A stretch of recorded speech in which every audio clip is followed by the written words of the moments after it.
চট্টগ্রামে গান গেয়ে হত্যাকাণ্ডের ঘটনায় পলাতক আসামি মেহেদী হাসান সাগর এবং মোহাম্মদ শান্তকে গ্রেফতার করেছে র্যাব ৭। র্যাব জানায়, গোপন সংবাদের ভিত্তিতে পলাতক আসামি মেহেদী চট্টগ্রাম মহানগরীর গরিবুল্লাহ শাহ মাজারের সামনে আছে সংবাদ পেয়ে র্যাব ৭ গত ৬ অক্টোবর অভিযান চালায়। সেখানে গ্রেপ্তার করা হয় মেহেদীকে। পরে তার দেয়া তথ্য অনুযায়ী আভিযানিক দলটি জামতলা এলাকা থেকে মোহাম্মদ শান্তকে গ্রেপ্তার করে। পরবর্তীতে জিজ্ঞাসাবাদে হত্যায় থাকার কথা স্বীকার করে তারা। এর আগেও আরও ৩ আসামিকে গ্রেপ্তার করে পুলিশ।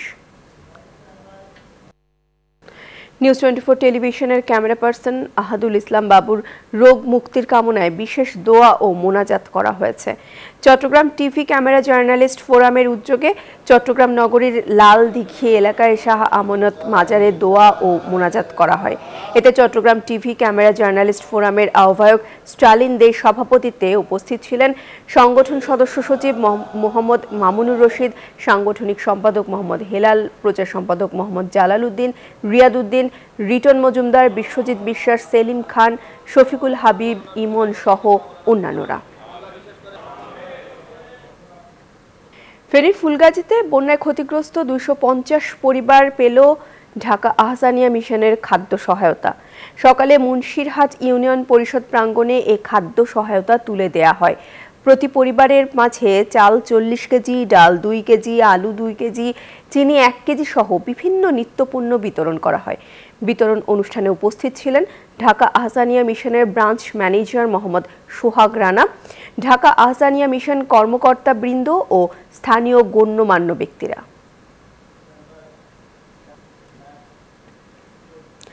পার্বত্য চট্টগ্রাম বিষয়ক উপদেষ্টা সুপ্রদীপ চাকমা বলেছেন, আইন নিজ হাতে তুলে না নিয়ে অপরাধীকে পুলিশের কাছে সোপর্দ করুন।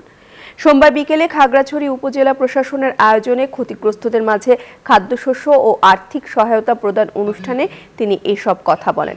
সাম্প্রতিক খাগড়াছড়িতে সহিংসতার ঘটনায় ক্ষতিগ্রস্ত প্রায় ২০০টি পরিবারের মাঝে এসব সহায়তা দেয়া হয়। এছাড়া নিহত ৩ পরিবারকে ১ লক্ষ টাকা করে মোট ৩ লক্ষ টাকা আর্থিক সহায়তা দেয়া হয়।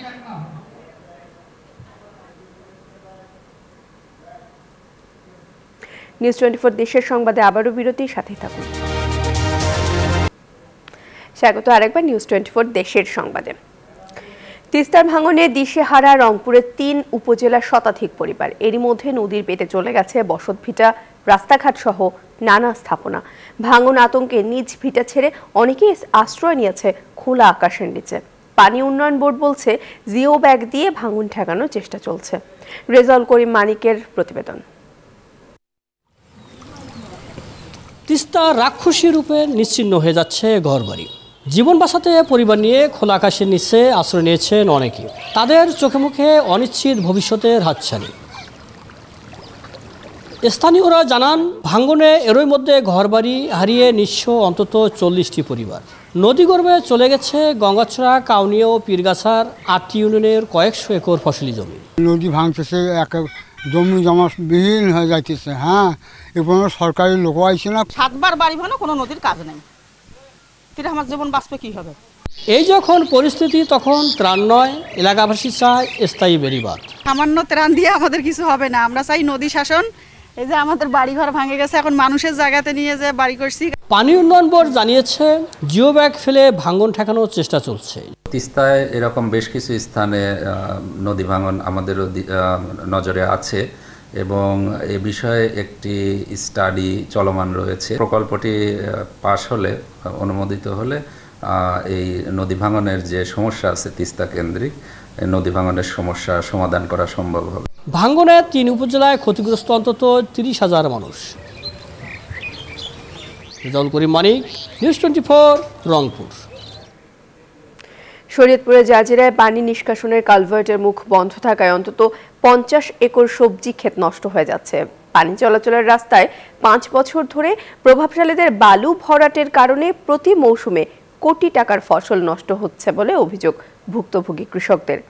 এ ব্যাপারে সংশ্লিষ্ট কর্তা ব্যক্তিদের কাছে ধর্ণা দিয়েও সুফল মিলছে না বলেও দাবি তাদের। যদিও এবার দ্রুত ব্যবস্থা নেওয়ার আশ্বাস প্রশাসনের।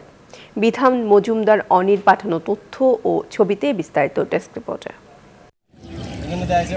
ক্ষেত জুড়ে লাউ, করলা, বেগুন, ধুন্দল, শসা, কাঁচামরিচ সহ নানা জাতের সবজির সমাহার। তবে এগুলোর অধিকাংশই এখন পানির নিচে। কিছু জমির সবজি পচে গিয়েছে, আবার কিছুটা নষ্ট হওয়ার পথে।